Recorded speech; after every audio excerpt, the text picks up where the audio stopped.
All right, so it's been a week since the Celtics season ended, and it has been a pretty interesting week in Boston. On Sunday, you had Jaylen Brown going on his Twitch stream and telling his followers that this was the favorite season of his career. He criticized Joel Embiid for flopping. This is after the Celtics blew a 3-1 series lead to the 76ers. And he said that the referees had an agenda against him. That last comment earned him a $50,000 fine from the NBA. On Tuesday, you had Tracy McGrady, Hall of Famer, NBC Sports analyst, friend of Jaylen Brown, go on his podcast and say there were deep issues between the Celtics and Jaylen Brown. That prompted Celtics president Brad Stevens to say at his press conference that there weren't any issues that he knew of. He had talked to Jaylen Brown. Nothing came up. They were fine. Later that day, Jaylen Brown goes back on his stream and, apologizes basically for Brad Stevens having to answer that question. Said there was no issues with him and the Celtics, and he hoped he could be with the team for the next 10 years. So let's unpack a little bit of this because there's a lot going on in Boston this offseason. But let's keep it focused on the Jaylen Brown stuff. A lot of people were put off by Jaylen saying that this was the favorite season of his career. That didn't really affect me at all because he said something to that effect during the season, and it shouldn't be that big a surprise that Jaylen Brown enjoyed this year. I know that 2 years ago he was the conference finals MVP, Celtics won a championship. A lot of people saying, why was that not your favorite year? I'm sure that was a great year. It was a great year for Jaylen Brown. But this was a different kind of year. This was a chance for Jaylen Brown, and he knew coming into the season, for him to show that he could take his game to another level, that he could be the superstar that people perceive Jason Tatum to be. And he showed that this year. He's going to be first-team All-NBA. He's going to be top 5, top 6 in the MVP voting.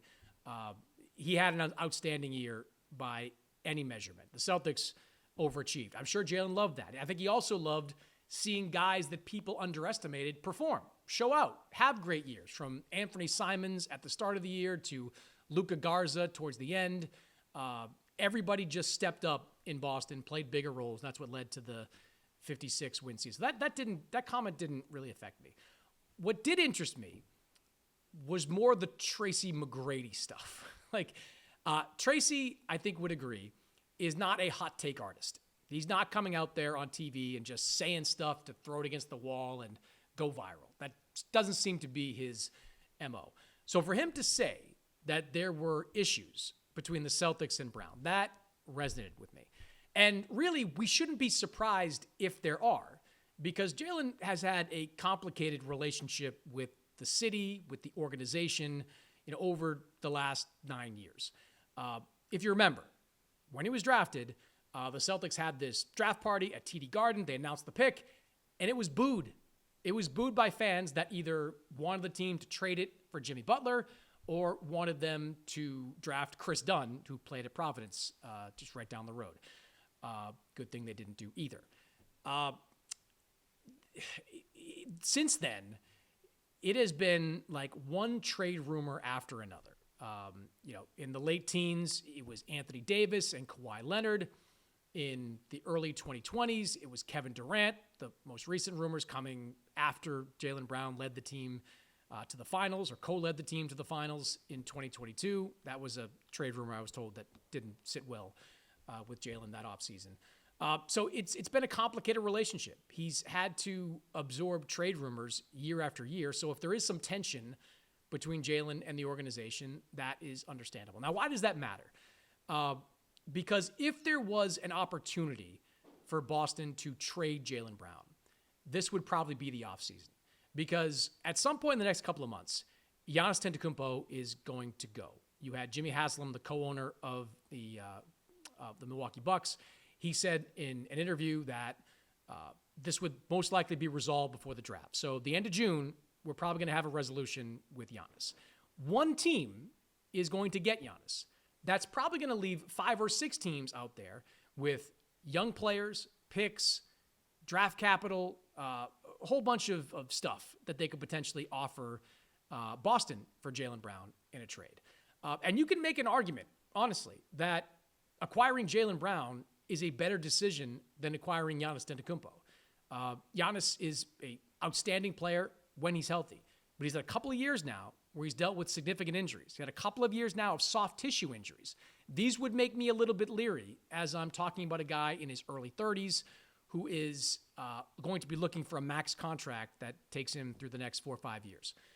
So you can make an argument that Jaylen Brown is a better fit even if you are interested in Giannis. But the teams that lose out on Giannis, I wonder how many of them would call Boston and say, what would it take to get Jaylen Brown from you? That's why I think that this could be another offseason where we hear a fresh batch of Jaylen Brown trade rumors. Because even if they're not originating from the Celtics, you're going to have teams, I think, that lose out on Giannis that are looking at Boston, hearing reports of tension, wondering if there's an opportunity to go and get Jaylen Brown, who could be the number one guy. I mean, I wrote this week about the Atlanta Hawks.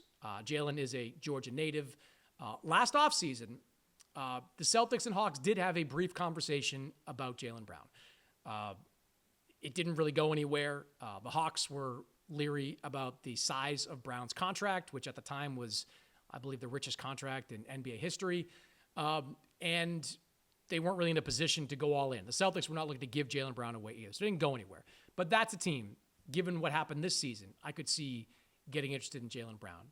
Again, the Miamis, the Houstons, Golden State, teams that are theoretically going to be in the mix for Giannis Antetokounmpo could turn around and make a run at Jaylen Brown. So I think that situation bears watching. Look, there's lots of reasons for the Celtics to do nothing. They won 56 games, most of them without Jason Tatum. They've got cap flexibility. They've got young players getting better. Right now, regardless of the outcome of the Eastern Conference playoffs, there'll be a lot of people that pick the Celtics to be the favorite to come out of the East next season with this current roster. So they don't have to do anything, but because of the landscape of the NBA, I can see there being a push for Jaylen Brown this offseason. I expect that to come up over the course of the next few months once the dust settles on Giannis' future. Hit subscribe for more news, highlights, and analysis from the NBA on NBC.